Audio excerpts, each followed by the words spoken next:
DKShi CM ಆದರೂ ಕೂಡ ಯಾವುದೇ ಅಭಿವೃದ್ಧಿ ಆಗಲ್ಲ ಅಂತ ಕಲಬುರಗಿಯಲ್ಲಿ ರಾಜ್ಯಾಧ್ಯಕ್ಷ ವಿಜಯೇಂದ್ರ ರಿಯಾಕ್ಟ್ ಮಾಡಿದ್ದಾರೆ. ಅಲ್ಪಸಂಖ್ಯಾತ ಓಲೈಕೆ ಮಾಡೋದಷ್ಟೇ ಅವರ ಕೆಲಸ, ಕಾಂಗ್ರೆಸ್ನ ಕೆಲಸ ಅಷ್ಟೇ. ರಾಜ್ಯದಲ್ಲಿ ಭ್ರಷ್ಟಾಚಾರ ತಾಂಡವವಾಡ್ತಾ ಇದೆ. ಮೀಸಲಾತಿ ಬಗ್ಗೆ ಸರ್ಕಾರ ಗೊಂದಲವನ್ನ ಸೃಷ್ಟಿಸ್ತಾ ಇದೆ. ಲಕ್ಷಾಂತರ ಯುವಕರ ಜೀವನದ ಜೊತೆಗೆ ಚೆಲ್ಲಾಟವನ್ನ ಆಡ್ತಾ ಇದೆ ಕಾಂಗ್ರೆಸ್ ಸರ್ಕಾರ.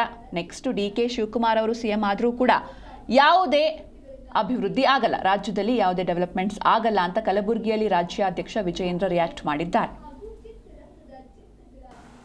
ಆಡಳಿತಾತ್ಮಕವಾಗಿ ಹೊಸ ಮುಖ್ಯಮಂತ್ರಿಗಳಿಂದ ನೀವೇನೂ ಕೂಡ ನಿರೀಕ್ಷೆ ಮಾಡೋದಕ್ಕೆ ಸಾಧ್ಯ ಇಲ್ಲ. ಸುಧಾರಣೆ ಕೂಡ ನಿರೀಕ್ಷೆ ಮಾಡೋದಕ್ಕೆ ಸಾಧ್ಯ ಇಲ್ಲ, ಅಭಿವೃದ್ಧಿನೂ ಕೂಡ ನಿರೀಕ್ಷೆ ಮಾಡೋದಕ್ಕಾಗೋದಿಲ್ಲ. ಅವರ ಗ್ಯಾರಂಟಿಗಳನ್ನು ಇಂಪ್ಲಿಮೆಂಟೇಷನ್ ಮಾಡ್ತಕ್ಕಂಥ ನಿಟ್ಟಿನಲ್ಲಿ ಯಾವುದೇ ಒಂದು ಅಭಿವೃದ್ಧಿ ಮಾಡೋದು ಕೂಡ ಸಾಧ್ಯ ಇಲ್ಲ. ಇದು ವಾಸ್ತವಿಕ ಸತ್ಯ. ಉದ್ದೇಶ ಇದೆ ಅಂತ ಅಲ್ಲದೆ ಕಾಂಗ್ರೆಸ್ ಸರ್ಕಾರದ ತೀರ್ಮಾನಗಳು, ನಡವಳಿಕೆಗಳನ್ನ ನೀವು ನೋಡ್ತಾ ಇದ್ರೆ ಇವರು ಕೇವಲ ಅಲ್ಪಸಂಖ್ಯಾತರ ಓಟಿಂದನೇ ರಾಜ್ಯದಲ್ಲಿ ಅಧಿಕಾರಕ್ಕೆ ಬಂದಿದ್ದೇವೆ ಅನ್ನುವ ಭ್ರಮೆನಲ್ಲಿ ಇವರಿದ್ದಾರೆ. ಪದೇ ಪದೇ ಹಿಂದೂ ಭಾವನೆಗಳಿಗೆ ಧಕ್ಕೆ ತರುವಂತ ಕೆಲಸವನ್ನ ಕಾಂಗ್ರೆಸ್ ಸರ್ಕಾರ ಏನ್ ಮಾಡ್ತಾ ಇದೆ. ಮುಂದೆ ಹಿಂದೂಗಳ ಮತ ಬೇಡವೇ ಬೇಡವ ಅನ್ನುವ ಉದ್ದೇಶ ಕಾಂಗ್ರೆಸ್ನವ್ರಿಗೆ ಇದ್ದಂತಿದೆ.